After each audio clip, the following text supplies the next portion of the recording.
you just had a comment saying how you cared for me and looked after me because you knew I wasn't long for this world, and then you've just abused me. Welcome back to the podcast with Dave Crosland. I'm Scott McNally, and all of our programming is brought to you by you, the people at Patreon. Thank you guys very much for your support. We are brought to you by evalbloodanalysis.com.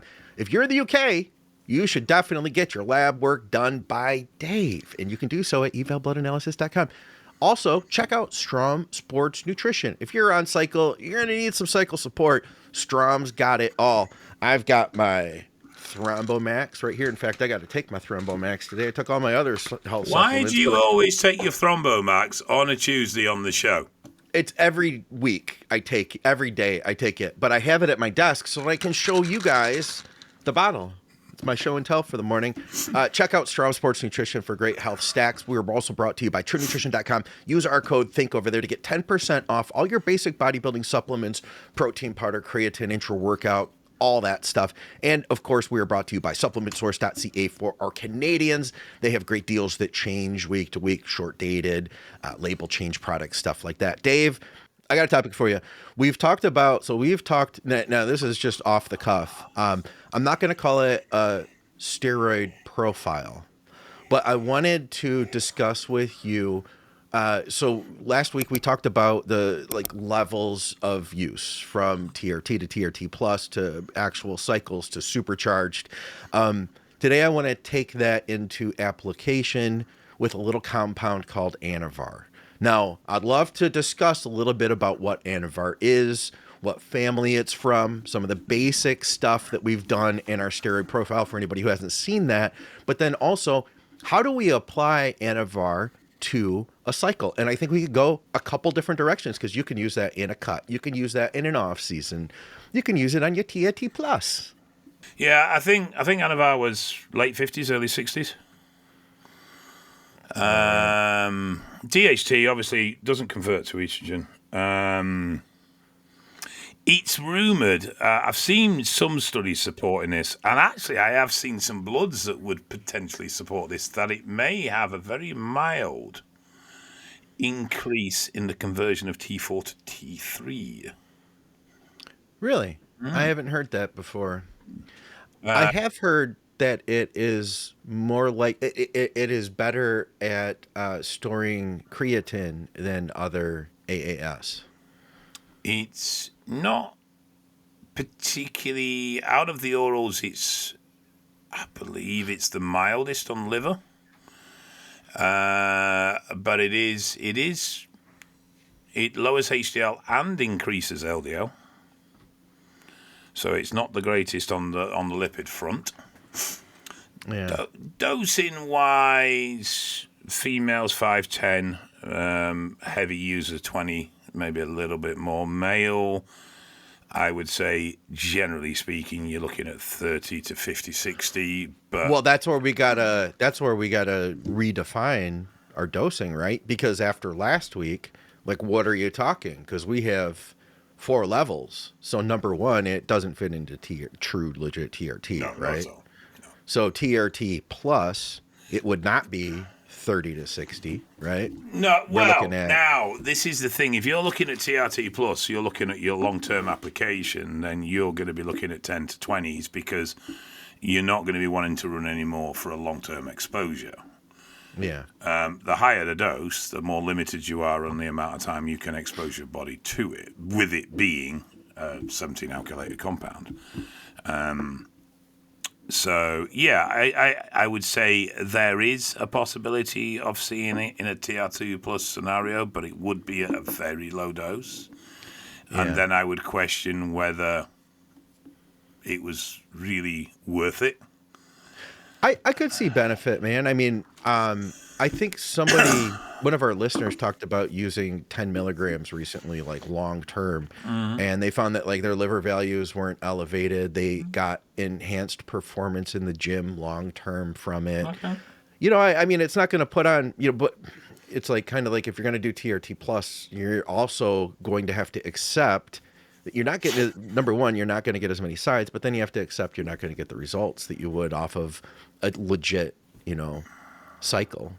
So legit cycle, you said like 30 to 60. I'm with you 100% on that, man. Yeah. What about duration on that 30 to 60? I like to keep it 6 to 8, but you could handle longer. It's not, it's definitely not cast in stone on that. You could get away with more. And it's perfectly viable as a standalone compound. The only limiting factor there is low estrogen. Because obviously with it not converting and it's suppressing, you're going to come to a point where estrogen is low, which will start to then cause issues.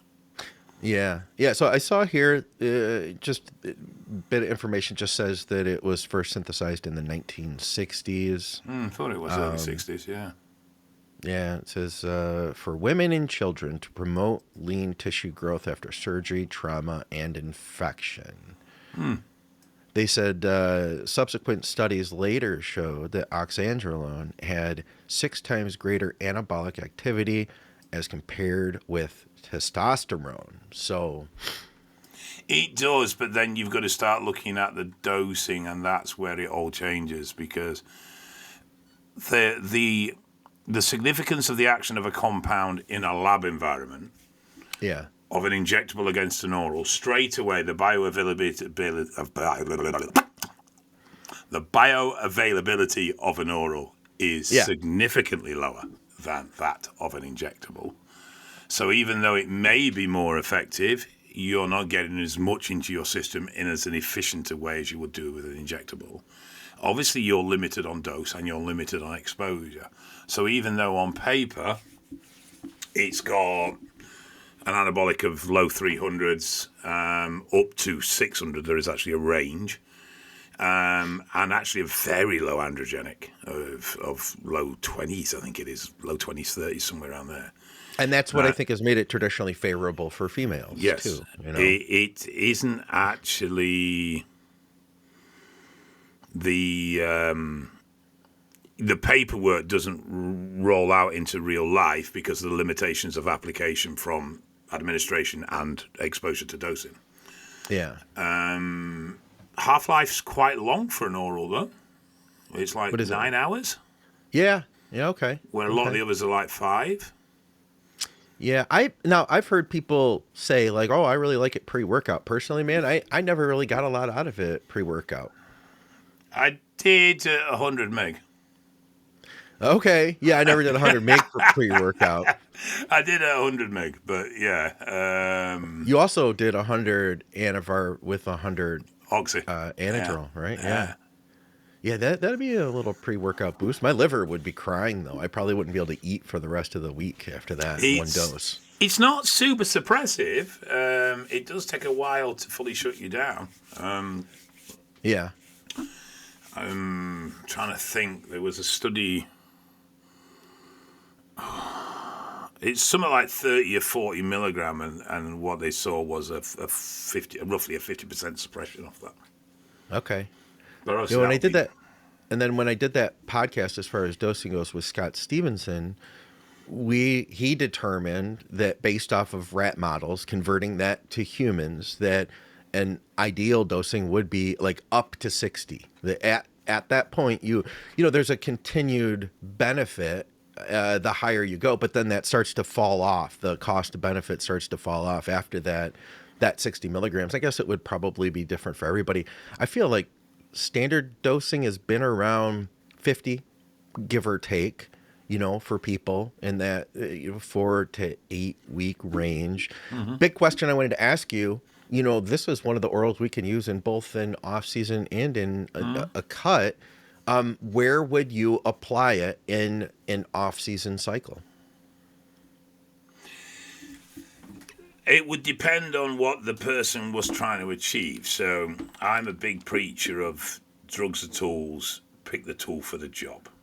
Yeah. So if you're all out, dirty bulk, strength, as much mass as possible, as big and as strong as possible, I wouldn't be looking at oxandrolone, I wouldn't be looking at Anavars. But if you're more of a lean bulk and you're trying to control body fat a bit better, then definitely drugs like T-Bol and Anavar would be compounds I would be considering. I like to put them back half. Simple reason behind there was a trend for a long time of kick-starting with orals, but my argument's always been If you run into appetite or liver stress from orals early on in your cycle, you've pretty much screwed the rest of the cycle, because then you're trying to improve that in an environment where it's very difficult to do it. And though injectables aren't particularly liver toxic, they're also not particularly liver supportive either. So they're not going to really help you get it back to normal. So I've always liked to put them in at the back half. And there's 3 reasons. 1, if we have problems, we can end the cycle, because we've already had 6, 8 weeks, 10 weeks gone. So we're not losing, what was a fairly effective cycle. Yeah. 2, I like to have a point in the cycle where there's a change in dosing, or an extra compound comes in, or some. So I don't like static cycles. I like my cycles to change as we move through them. Yeah. And generally reaching at 6 weeks and beyond peak doses for the last 6 weeks. So I like the fact that I can add Anavar in, or any oral in, last 6 weeks, increase total dosage and run out. But then again, I start lower than what you'd expect for that cycle as well. So it balances out over time. Yeah. And then the other thing is, it's just gone completely out of my fucking head. Well, while you think about that, I'll say this. Psychological boost. The fact that you've increased things and you've added something else. Oh, yeah. Yeah, no, there's definitely, I think, something to that. That vibe, you're like, it's been the same for the last 8 weeks, and now we're getting into the Anavar, Also great for a cut. Skip absolutely loves it, Skip Hill, for contest prep. I personally, I've always leaned into Winstrol. I've had that conversation with him and Andrew. Andrew and I are both more prone to prefer Winstrol in a cut, in that last phase going into a show, especially. Has he said why he prefers it in a cut? He just likes it. He likes the hardness that he gets from it. Though I feel like, in my opinion, Winstrol, to me, in my experience, has always given a drier, nastier appearance to the muscle. And Andrew agreed with me on that. But hey, I really think that we could probably do next to the same thing. Like if we had 2 alternative worlds, right, where we took the same client and one of them used Winstrol, one of them used Anavar, I don't think that it's going to be so different, you know what I'm saying, when they get to the stage.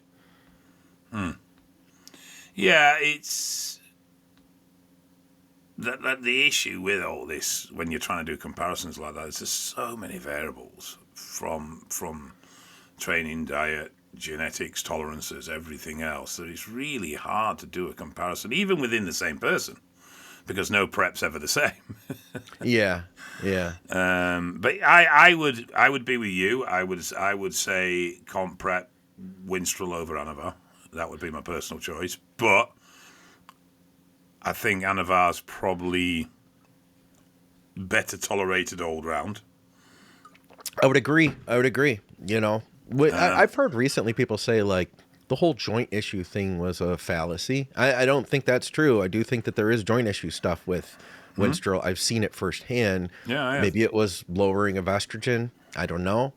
But I have seen it, and much more so than with Anavar. I agree. I think it's anti-progestinic activity that causes the joint pain. But yes, I have seen it definitely.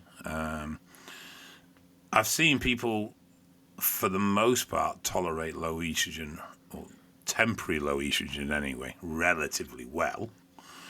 But yes, I mean, at the same time, I've seen people develop joint issues from low estrogen as well. So, but I do think Winstrol's a little bit more effective in that region. Yeah. All right. Well, listen, we got a bunch of other stuff. I just figured it'd be fun to jump in and we could reinvestigate Anavar based off of our new system of our staircase system of, where does it fit into TRT? So I'd say, just to recap, TRT, not at all. TRT plus maybe 10 milligrams. And that's where Vigorous Steve, by the way, had thrown out that dosing of 10 milligrams. I checked out his video. He wasn't talking about, 10 milligrams of Anavar to build, actual legit, cycle-like muscle. He was talking about a TRT plus cycle. And then, going into that maybe 30 to 60 for your average cycle, and maybe up to 100 for the absolute top end, pro level guys. Yeah, I mean, I think when you start going over that, there's no real extra benefit to the extra dose. About what we were talking about last week, about most people actually end up settling around the 2.5 gram mark, give or take a bit. Even though they may go higher for a period of time. And I think that's very same with Anavar. I don't see any benefit at all to going above 100 in anyone. Yeah.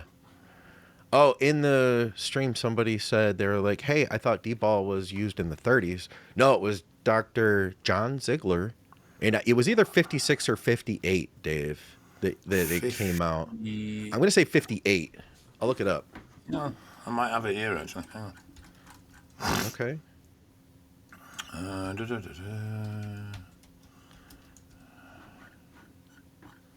Let's see.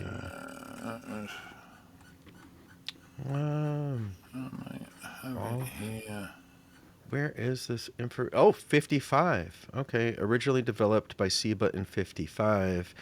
Maybe it was marketed? The John Ziegler thing is there's quite a lot of argument against that. What's that he didn't invent it? Yeah, that he didn't really. And it was. There are other names associated with it. Okay. There is actually other names attributed to its development. But I like the story. Whether it's true or not, I don't care. I just really like the story. Yeah, as far as I knew, he named it after his wife. Am I right about that? Well, his wife was called Debo. No, Diane. Imagine that, Dianabol. Oh, I would love that. Someone please invent a new stereo to name it Dianabol.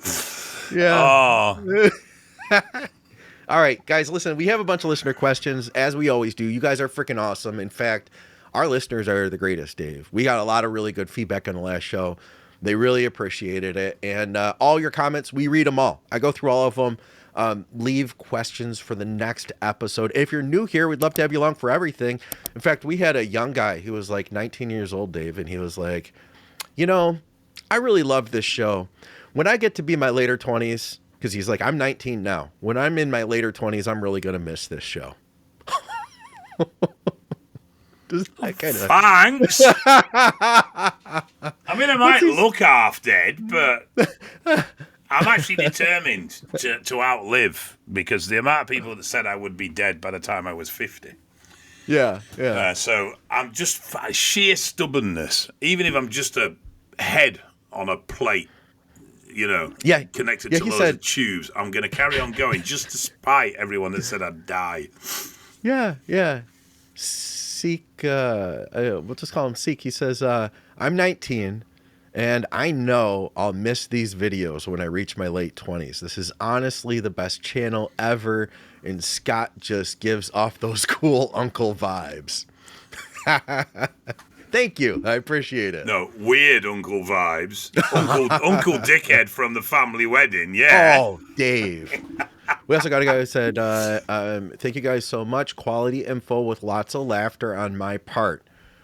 Dave, we try to have fun with this, there's so many, I think, steroid channels that are just like dead serious all the time. Like, all these other people are wrong. We're right. You know what I mean? You must do this.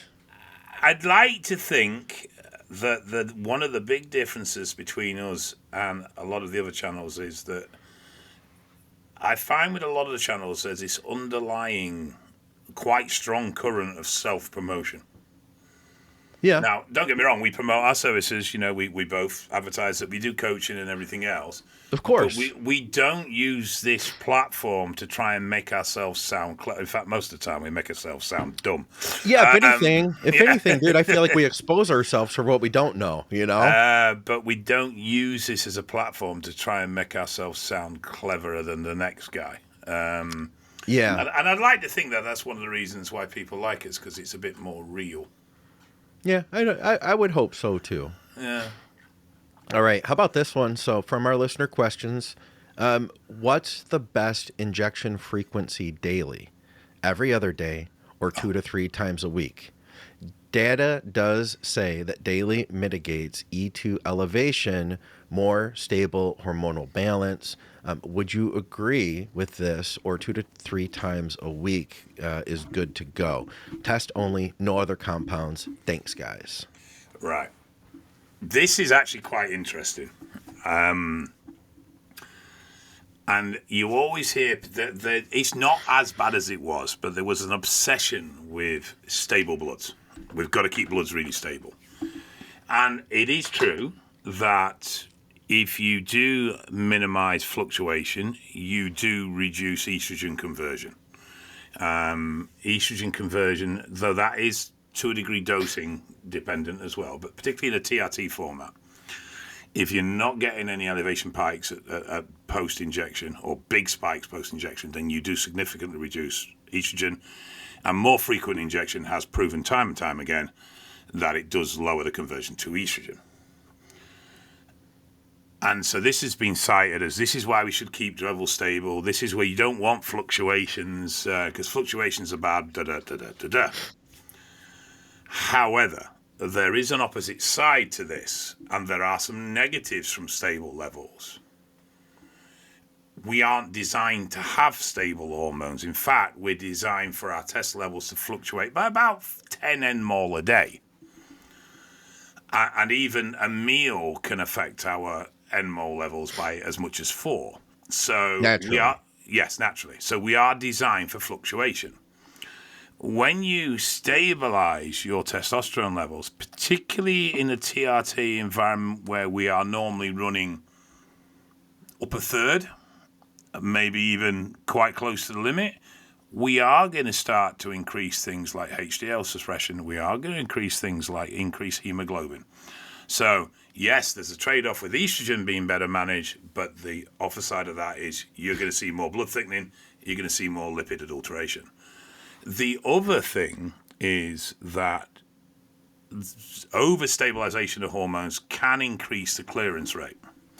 So your metabolic rate, and we metabolize these drugs, I don't know if people sometimes realize that, but our bodies metabolize these drugs and it happens at different rates depending on body fat, lifestyle, diet, alcohol, and genetics, and dosing, and how stable your levels are. And if your levels are stable, you will start to clear the drug out slightly faster. So I'm personally a fan of a 2 to 3. Yeah. For long esters, by the way, that's got to be specific, right? Long esters, 2 to 3. The only time I would go to daily is if the volume was that high. Because what I don't want to be doing is injecting large volumes of oil on my injection days. So for argument's sake, if your average user, let's say a gram total, 1,200 total, then 2 to 3 shots a week are going to be more than ample. You're banging in 3 gram a week, then you're probably going to be looking at nearly every day, just so you space out the volume of oil that's going into your body. Yeah.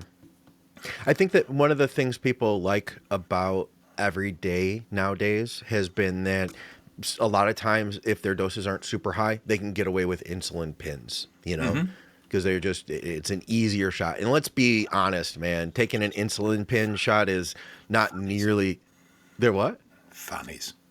It's not nearly the production, is doing a big old fashioned 3cc.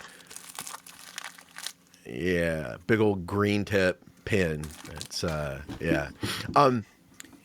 This makes me think too, Dave. I got to be honest with you. If you go back to some of the old episodes of Bodybuilding Nerds Radio, like I'm talking circa 2015, I used to talk a lot about every other day shots of long esters.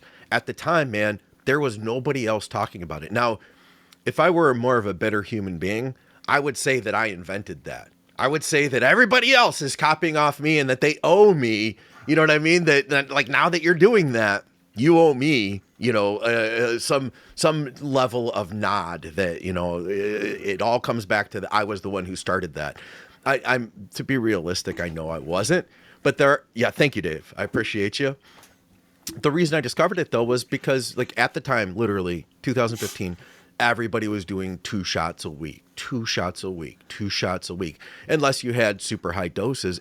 I found that because of acne, if I went to every other day with those same long compounds, man, it literally was a night and day difference for my side effects. Now, fast forward to today, and I have to tell people like, hey, you don't need to do every day. Some people think like it's got to be done every day now, you know? There is one other factor to that as well, which seems to be less of a concern these days. I don't see it as much, whether that's just because I'm not experiencing people that have it, but abscesses seem to be much less of a problem these days. And obviously, every time you inject, irrespective of size of needle, you are running the risk of infection.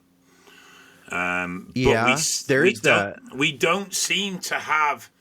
Go back 10, 15 years, and you would see abscesses not every day, but you'd see them occasionally. You'd hear of somebody that had a. Now I don't really see it very often. It seems to be something that's almost become a thing of the past. Unless people. I wonder if it's smaller. Could be the smaller needles, could be the smaller dosing, or is it just right? That people won't admit it these days. I don't know. Yeah. Yeah, or cleaner overall gear. Is the gear better? You know, I don't possibly. know. Yeah, possibly. I do think the gear market in general has got much better in general. Yeah. I mean, all right, it's not as good as when I started because it was all pharma. Yeah. But I think the UGL scene of the last sort of 5 years has definitely got a lot more responsible, and it makes sense as well. You know what I mean? If you're going to sell a quality product, you're going to have a longer and a better business. Yeah.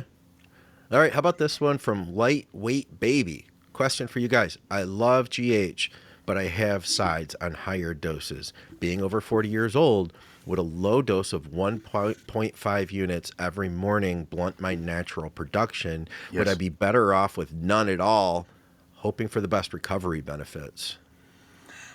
I don't think there's an issue with long-term use in the sense of using it therapeutically as you would be at around 1.52 IU a day. I don't see much benefit to pushing it really high. I generally cap out at 4 to 6 IU. I do like every other day protocols, but yes, at 1.5 IU, you are going to blunt natural production. It's entirely up to you, really. But there are a lot of benefits, especially in an aging male, well, aging anybody. There are some benefits to having a GH protocol, and as long as you just keep an eye on, BG and HbA1c and that sort of stuff, I don't see there being a very big issue. The only real naughty thing with GH is and it doesn't cause this before anyone starts misquoting me, but it's definitely not a compound you want in your system if you get cancer. Yeah, there is that. It really does spread that shit fast. That is the only real worrying thing for me about long-term GH application is, we're talking now 1 in 2 people get cancer. Oh, God. Let's see. Oh, this guy got a lot of flack. He said, I'd say bro cycles start at 1 gram. And from all the videos I've watched, including Tom Platt's interviews with the pros, top end is about 2 grams. Dillette, Yates, Cormier, Newman, and Lavroni all hovered around that 1.5 to 2 grams. Now, I think that was maybe in the 90s. You know what I mean? I think that all those pros have probably, for a large percentage of their careers, maybe stuck at those sort of doses. But I would go out on a limb and say there's been at least one point where they've pushed it higher. To see. Yeah. Because like we said, it's that natural progression. We are in an industry where more is always better. More muscle, more condition. It always is. It just comes with the mindset for this. So I would find it difficult to believe that none of them have at least done one high. So. Well, what's high? I think that's kind of it's relative as well, isn't it? Yeah. It's relative, and then it's based off of what other people are doing. So, imagine 2 grams back in Arnold's day. they weren't all doing as much. Like it's over time, high. The definition of high is, I think, slowly changed. There's that as well, yes. I mean, if everyone else is doing 1,000 and you're doing 1,700, you're high. Yeah, yeah. Yeah. All right. How about this one? Oh, does Tren cause brain damage? Also, how long does it stay in the brain? Seems that it takes a while to leave the brain. For the duration of Tren within the brain, I honestly don't know. What I can tell you, which may give some indication, is that they found Tren metabolites in rabbits. And they looked at how is Tren getting into a rabbit. And what they discovered was that they were putting Tren in cattle. Okay. The beef industry uses Tren in cattle, namely Finnejet. Yeah. And the Tren metabolites were being excreted by the cattle, going onto vegetation that the rabbits were then eating, and the Tren metabolite was then being picked up. That doesn't mean the rabbits were on Tren. We're not seeing Tren bunnies. We talked about that, I think, a while ago, didn't we? That was like a drugs in the news segment. That the metabolite was present. So, that being said, it would suggest that it could potentially hang around for quite a long time as a metabolite. Now, whether that is going to mean it's having any impact, I honestly don't know. Does Tren damage the brain? Yes. There's a growing number of studies supporting this now. It was said that Tren causes Alzheimer's. That slightly misconstrued. What they saw was cellular damage that was similar or on a level of Alzheimer's rather than actual Alzheimer's. But yes, if you want to look at some work on Tren, look at some of the stuff come out of Oslo University. Okay. They've done a lot of brain chemistry stuff and brain malformation stuff around AAS use, particularly stuff like the malformation of the amygdala, which is our emotional control center. And they've found quite a few structural changes within the brain due to anabolics. And of those, it would appear that Tren is the most impacting. Well, the NOR19s in general, but nandrolone disrupts like dopamine and stuff like that, which is why people get depressed on Deca. Do you think that researcher, that Ostrid lady, would come on with us? Oh, fucking hell. I wouldn't even know how to get hold of her now. But I found her a while back on social media, and I friended her. She doesn't have like very many friends. She doesn't do a lot of social media. Yeah, she doesn't. But I friended her, and she friended me back, so I could reach out to her. Yeah, do. She used to be on mine, but I don't think I've got her anymore. But I would love to have her on. Okay. So I've got this study up, as you mentioned that I pulled it up, androgen abuse in the brain that she was part of. And one of the highlights said exactly what you were talking about, that they're seeing similarities. In addition, trenbolone seemed to cause the most harm. They were looking at androgens in general, as it decreased the number of neurons, impaired mitochondrial function, and downregulated TUBB3 gene expression, critical for nervous system development. These neural adaptations likely play a role in mental health problems. And they also found that, the nandrolone increased inflammatory markers.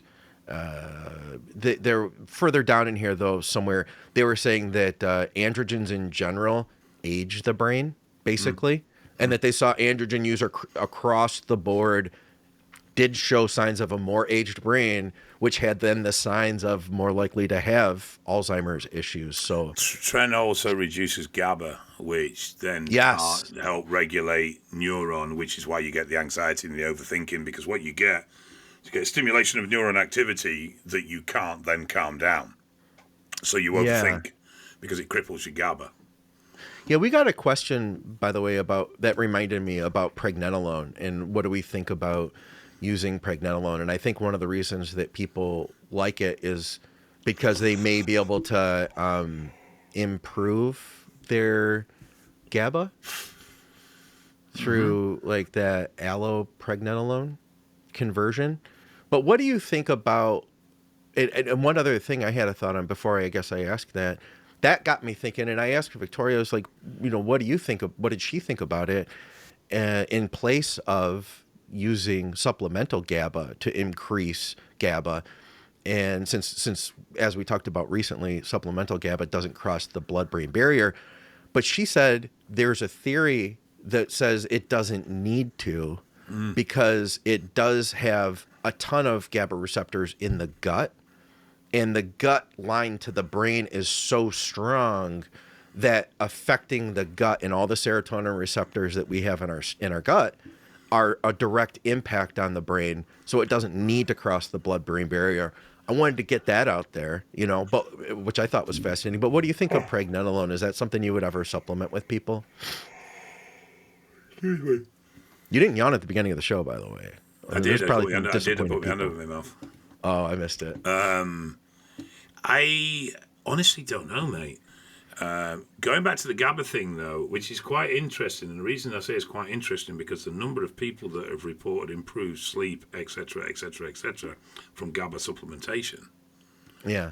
There must be something going on, even if you didn't know about the gut stuff. There must be something going on because people take it and get improvements.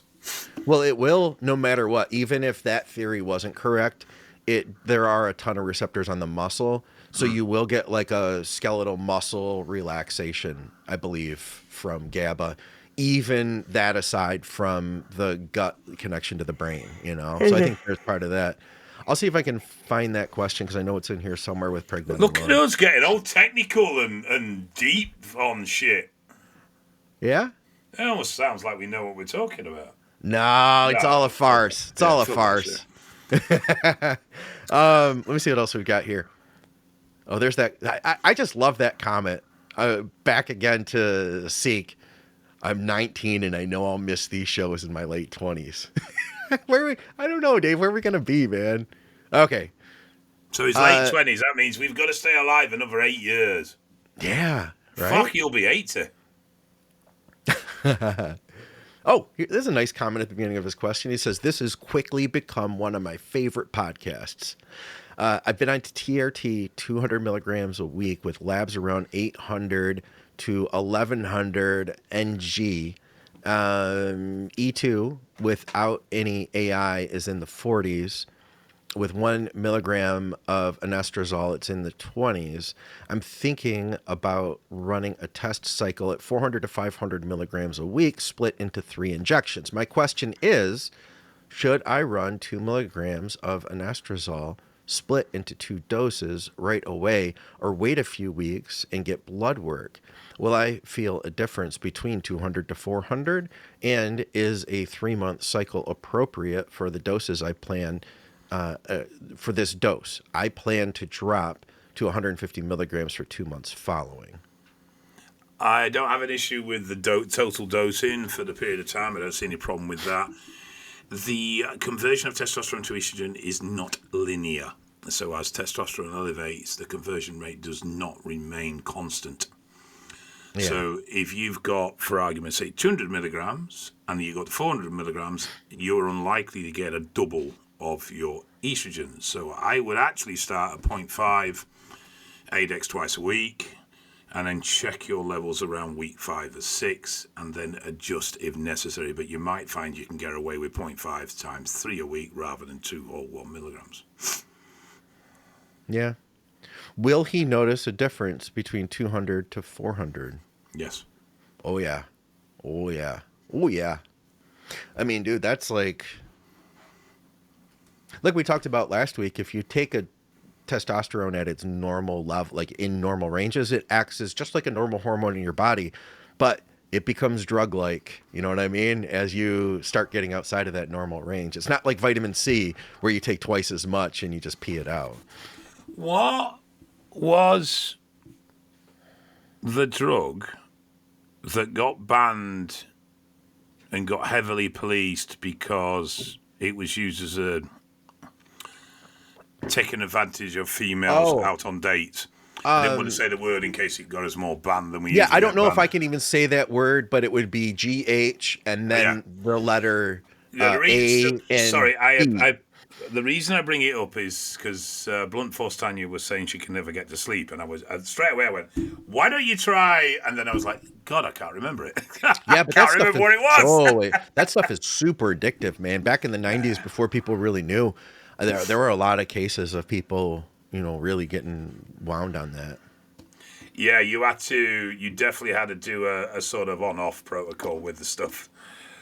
But it was interesting. Phenibut would probably be a milder yet still addictive option, Yeah, yes, the old, yes. Did I ever tell you about the story of my training partner who had a problem with GH followed by the second letter of the alphabet?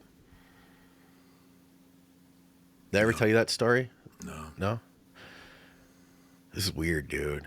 I kind of almost forgot about this. I've got a GH second letter of the alphabet story though, but go on. Okay, so check this out. I forgot about this. Maybe I kind of blocked it out. I was training at an Anytime Fitness, and I started getting ready for my first show. And that's when I got laid off from my job, and I intentionally took the layoff so that the last 8 weeks I could really focus on the prep and not have to work. It was a terrible mistake, man. I just spent a lot of time sitting on my couch at home hungry. Here's the deal. So I met this guy. He's no longer with us. I won't say his name. I'll call him Dan. That's not his name. So I meet Dan. Dan's a personal trainer. He's a little bit older than me. Jacked dude, shaved head, tattoos, and crazy cauliflower ear on both of his ears. He is an MMA fighter, but he also lifted. He had some incredible stories that I wish he could come on the show and tell about going to Mexico, Tijuana, and bringing back the goods. Anyway, so we start training together, and I tell him yeah, I'm getting ready for my first show. Every day, super dependable. We're training together. And I noticed sometimes we'd have more coherent conversations than others while we're training. Sometimes I just felt like I couldn't connect to Dan. He just something was off. And I also noticed this smell on his breath that I couldn't quite put my finger on, but it was kind of chemically smelling. Anyway, one day I come to the gym, and I'm there to do my AM fasted cardio, and he's training a client. This is an Anytime Fitness. We're the only people in the building. And it's this regular client, this woman of his who's in her 40s. And I see her from time to time, and I'm on the machine. And as she's walking by, I just I smiled to her and wave. And she looks super distraught, dude, as she's walking away. Are you texting in the middle of my story, dude? No, I'm not. Okay. So she walks away, right? And I didn't really notice, but something was really off with her. So then Dan comes walking up, and he's slurring his speech. He's like, "Yeah, we on the train today, buddy?" And I'm like, "Yeah." And he's super animated, and something wasn't right. Something wasn't right with him. I'm not even connecting that he's on a mind or mood altering substance. And he goes and sits down in the office. I finish my cardio. And then I walk over there to say hi, I'm going to leave and all that. And he's sitting in his chair, and his eyes are rolling around in his head. And I was like, "Dan, you all right, dude? What's going on?" And he was just like, "La, la, la, la, la." And I kind of put my hand on him, I was like, "Brother, what's up, brother? You all right?" And I was like, "Oh," I'm still not cueing in. I'm like, "Holy shit, he's having some sort of stroke, And so at this point, another trainer shows up. Both of these guys are independent. They don't work for the other guy didn't work for the gym. Dan did. The other guy's got his client, and I go over to that guy, and I'm like, "Hey, Dan's got a medical problem. We need to call the ambulance." And he was like, "Oh, no, he doesn't have a medical problem." I was like, "What do you mean?" He's like, "He abuses GH, second letter of the alphabet." And I was like, "Oh, shit." So anyway, I go back over to the office to see if he's in there, or to see if he's coherent. I had shut the door, and the door locked from the inside. He's the only person with the key. So now I'm looking at him through this window, and he's passed out, unconscious. And I'm thinking to myself, holy crap, what if he's ODing right now? You know what I'm saying? All of a sudden, I'm thrust in the middle of this. So I go back to the other guy. I was like, "Dude, I can't get in there, man. And I don't know what's going on." He's like, "You should call the 911. So I do, and they come out, and I was like, I meet them at the door to let them in because the door is locked to get into the gym. I'm like, he's in the office, and they're like, bald guy with tattoos? And I was like, yeah. And they're like, yeah, we figured. And I was like, oh, this isn't the first time you've been here for him? And they were like, the first time? We've been here a bunch. I was like, oh, shit. So, yeah. Anyway, he was okay. He said, you didn't try to wake him, did you? And I said, yeah, I did. And they said, well, you're lucky because he swings. When he's unconscious, like, we need to get big guys in there to wake him up and they need to hold him when they wake him up because he's a fighter, dude, and he'd wake up freaking swinging. So I got lucky I didn't get freaking knocked out. But, yeah, that was my story, man. That was the last time we trained together, too. Anyway. Yeah, I remember it going the rounds, and we used to get it in... It was actually orange juice bottles, so there were little plastic bottles with an orange lid. And you used to get it pre-made. Okay. And it was like drinking extremely salty water. And I was working the doors, so I was late nights, early mornings. Super popular in the club scene in the bars, wasn't it? Like, well, this was way before it was only just in the bodybuilding scene. It hadn't broken through into other areas. Okay. So we're going back 30 odd years. Yeah. So it hadn't really hit the club scene. So alternative use hadn't come to light at this point. So it was only really being used in the bodybuilding scene, and it was being used as a massive GH releaser. The theory behind it, so the theory behind it was you went straight into REM, deep sleep, you got much better sleep, and a big dump of GH. So I'm absolutely shattered and I can't get to sleep. I know I'm working the doors that night, and I know I'm going to be up to the early hours of the morning. So I thought, right, I'll just take a bit to help me get some sleep. I vaguely remember being woken up. I don't remember getting to work. I don't remember half of what happened at work that night. I was off my rocker. Holy crap, dude. Absolutely off my tits all night long. And then obviously... Did you drive? Yeah. I've got a clue. Holy crap, man. I'm a complete space cadet. Did you talk to people afterward? Were you like, hey, mate, was I off yesterday? No, I didn't really. I don't know if people noticed and just didn't say anything or if whatever, but I went to work, I came home, I went to bed, got up the next day and like not doing that again. Oh, my God, man. Dude, yeah, I remember being a teenager and seeing them. I remember like an end cap display at GNC. Oh, I used to get it pre-made. And then the next time I got it, I got it in the actual crystal form. I didn't know that was even a thing. I'd always heard of it in a liquid. It could be crystal form, and you had to mix it up yourself, which was really hard to get right. And you ended up absolutely having nothing or comatosing yourself. Too much. Yeah. But it tasted awful. Yeah. Let me see if we can run through anything real quick here. I'm struggling with my appetite and have done previous bulking cycles. I'm 3 weeks into a 1,200 milligram test, 600 milligram EQ, 600 NPP per week, 50 oxy pre-workout, 6 IUs of GH, adding insulin to help. Would adding insulin help to increase appetite? Definitely putting on size already. Just can't face the food I need to get down. I would say drop the Anadrol. I would agree. I'd even be tempted to reduce the overall dosing.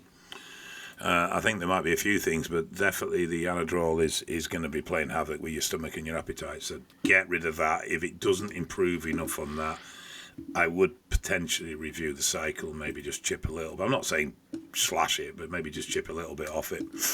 But insulin could potentially help. MK677 could potentially help. GHRPs could potentially help. So there's a few things you can go down to try and increase your appetite.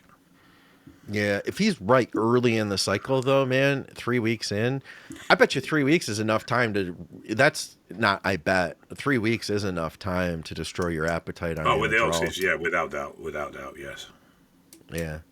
I would just pull that and give it time and see.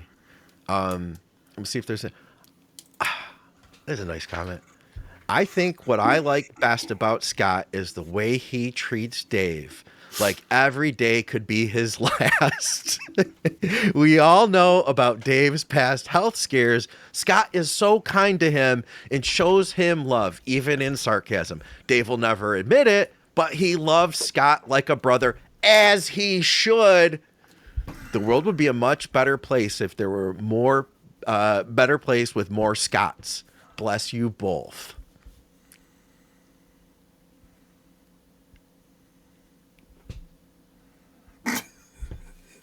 I don't know what's worse, the complete arsey bum lick of that, or your cheesy grin. I'll try to add a sound effect into that smile. All right. Yeah, exactly. Let me just look through the live stream here and make sure we're not missing anything. Oh, where was that one? There was a guy who asked us about Pregnenolone. Here's the thing. I don't think that we have a lot of testing. It's gone very quiet. Oh, I have. Yes, speaking to your microphone. So I'm having to tell him how to do his job. Am I? How's that now? No, it's shit. Okay. Well, I think it sounds all right. I would say I'm personally not a fan. I don't know. I haven't used it a lot. Okay, but I have seen a lot of variability in response. We're depending on a lot of down chain shit to happen is what it comes down to, and there's not a lot of predictability out of that. Are you going to end up with a bunch of progesterone? Maybe.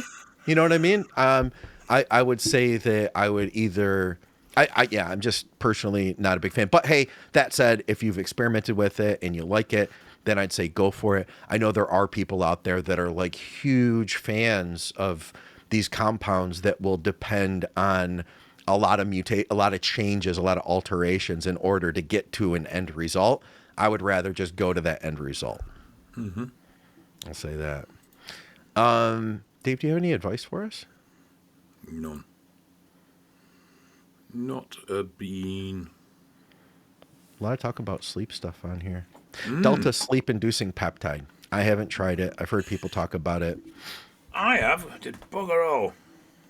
You got nothing from it? No, not a thing. But then I didn't get anything from GABA or melatonin either. Okay.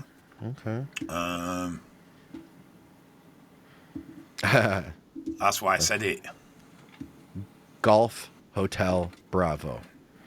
Very well put, Ryan. He was using, he didn't want to say the letters. Just a lot of talk in our comment section about sleep stuff today, apparently. Sleep is important. It's amazing how an impact of poor sleep or good sleep can have on you and your well-being. Hey, Mickey. You're so fine. You're so fine. You blow my mind. Hey, Mickey. Nobody knows what that Mickey. is. What do you mean nobody knows what that is? You have to be my age, like 58, to understand that. Would it be a bad idea for me to start TRT at 28 with a total test of 370? And no, it sounds like you need it, sir. But why is he there? You know what I mean? It could just be genetics. Or he could be a raving alcoholic. I don't know. I mean, there's it does happen. People do have low tests at young ages just because life's been cruel. Yeah. In the same way as life can be extremely generous and make you beautiful, like me. Ryan shared with us a bunch of stuff about Tren and rabbits. But he also asked the important question, what's the update with Dave's Pro Charger? It's not. It's not? No, because the viewers of this show are cheap, nasty, tight arseholes that don't contribute to the fund. So there you go. Dave telling Scott to speak into the mic is a real kettle calling the kettle black sort of thing. Yep, it is. It is. Regards the Pro Chat, no. There are jobs that need to be done in the short term. New fueling system, new cooling systems, new braking systems. So they are all getting done. I thought you meant jobs that need to be done like before I give myself a present like that. I'm going to take care of my body, do my cardio, get my health in order, and then when I earn the Pro Charger, something wrong with my earphones. You went all quiet then. I couldn't hear you. Hey, didn't you do something recently? Wasn't there some sort of monster event or something like that? No.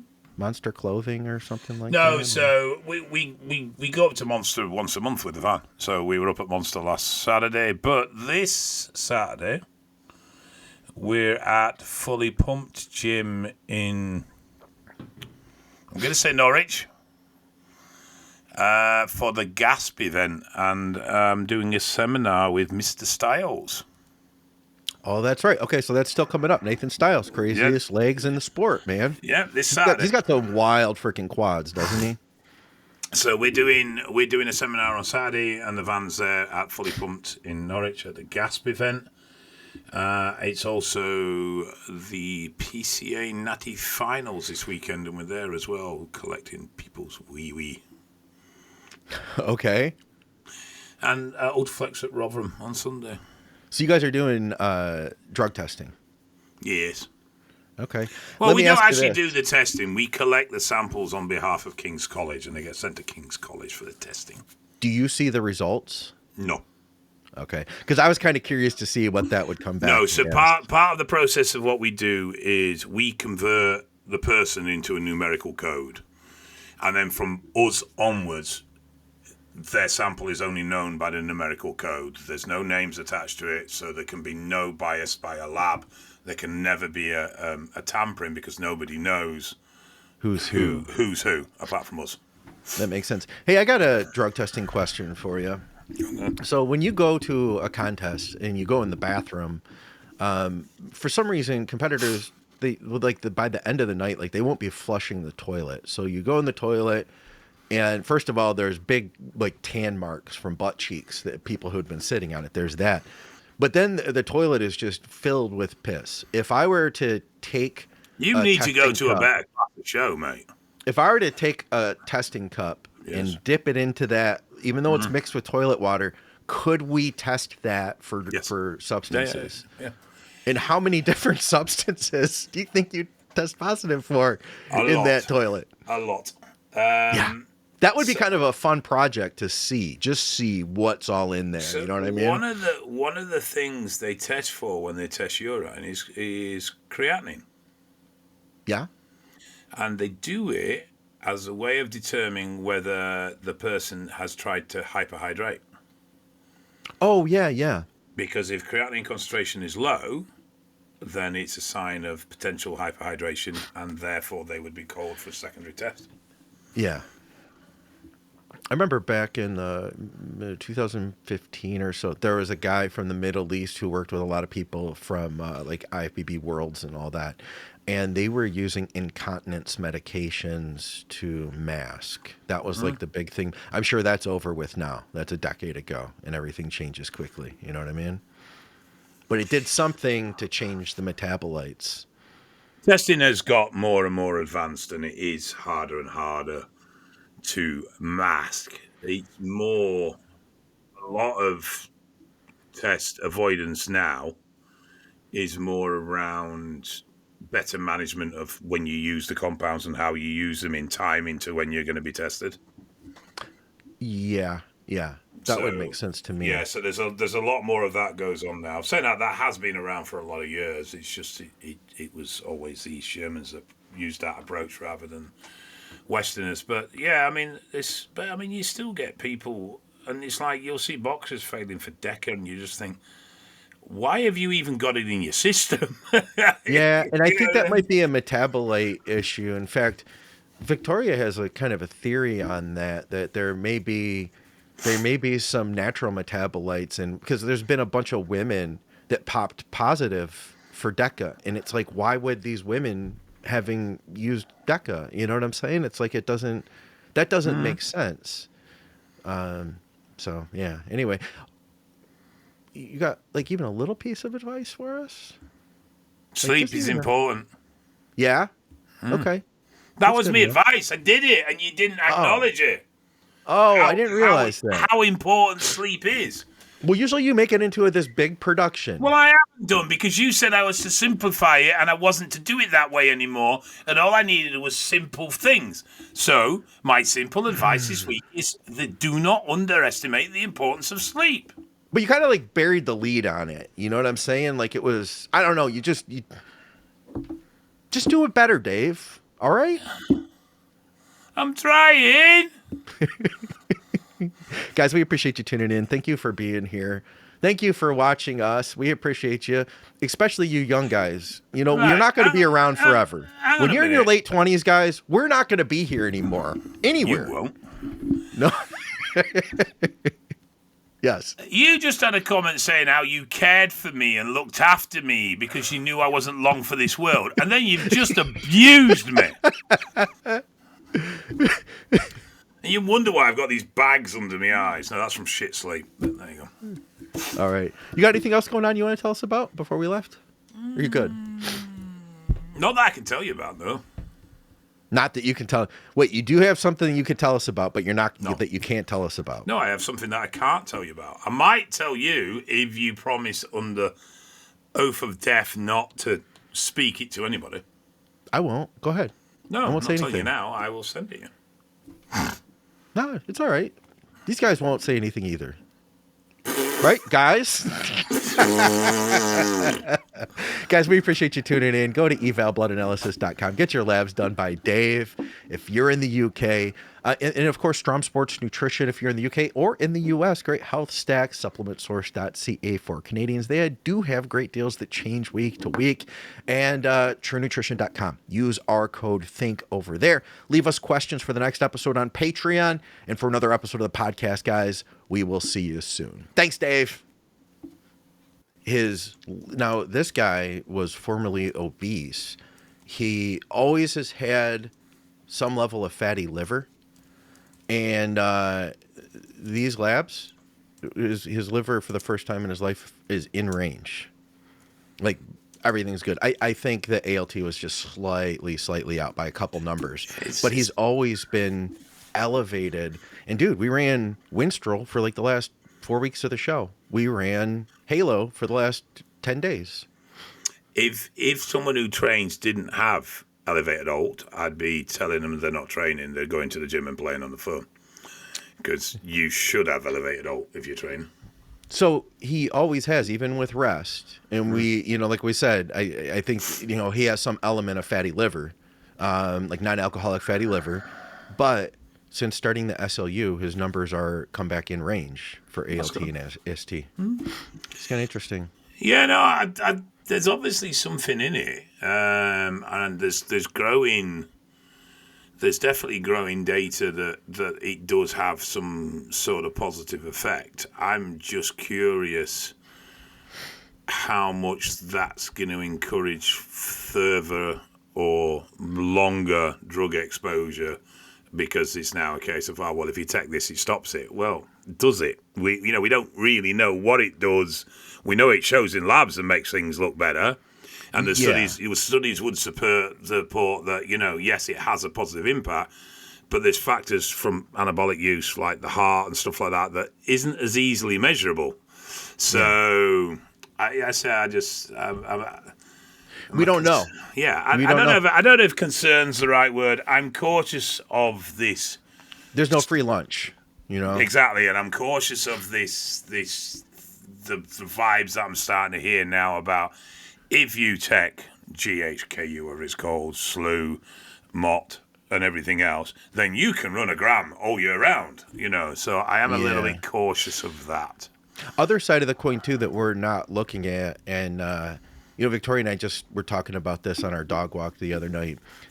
We're talking, like, bodybuilding, we are, like... Now, just so the people that have tuned in already know, Scott doesn't have a dog. He dresses up like a dog, and Victoria walks him.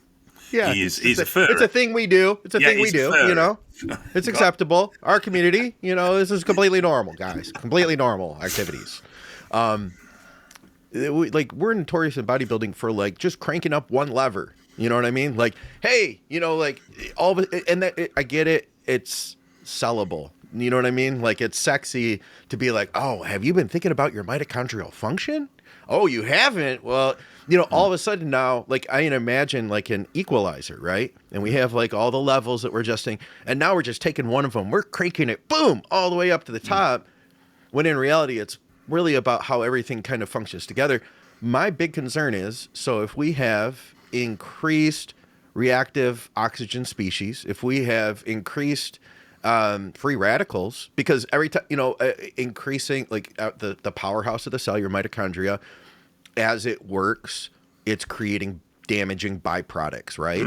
Waste. And those byproducts, waste materials, that's the kind of thing that causes cancer, right?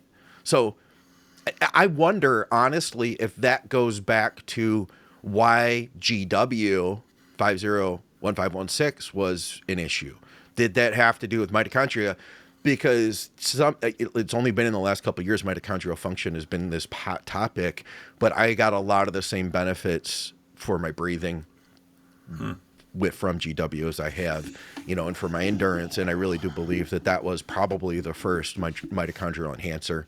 Without being a scientist, just being a bro scientist, meaning a guy who, has tried these things and lifted some weights and ate some protein. It's going to be interesting. Unfortunately, it's going to be people that are going to be the experiment. But it's going to be interesting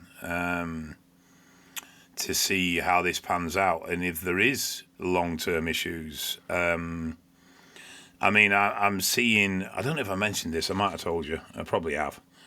I'm seeing more thyroid issues now in people after 5 years of long-term T3 and T4 use because we thought the thyroid, I myself thought the thyroid was pretty much fucking bulletproof, you know what I mean? You did mention that.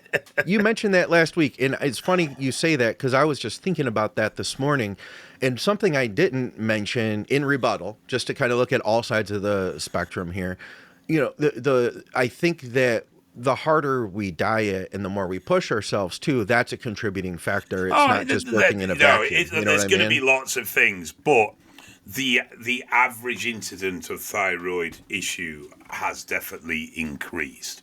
I got you. And I believe that, there will be several contributing factors to that. I don't for 1 minute think it's just a single thing. But I definitely do think that the more wholesale use of T3 and T4 year-round, and I think that's the point. It's the year-round use. Yeah. It is what's caused the issue. It's...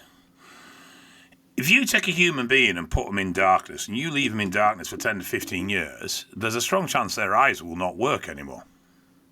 Yeah. Because the body it will deteriorate them because it doesn't need them. So I don't know if that's true, but I believe it. I feel like, So... if we make a function of the body redundant because it's chemically supported, then there's every possibility that function will eventually stop working. Yeah. It will always be person, duration, dose specific, like these things always are. But it's and I don't mean it in a sarcastic term or a cocky term. I genuinely am curious to how this will pan out. It'd be amazing if these peptides turn out to be this holy grail of harm prevention. I do think, though, at the end of the day, it's all going to be about balance. You can't just take one lever of the equalizer and crank it all the way up. You know what I mean? It's like, how does that balance with everything else? We did that with GH, didn't we? We thought GH, more the merrier, and then we realized, no, actually, if you balance it with everything else, it works much better.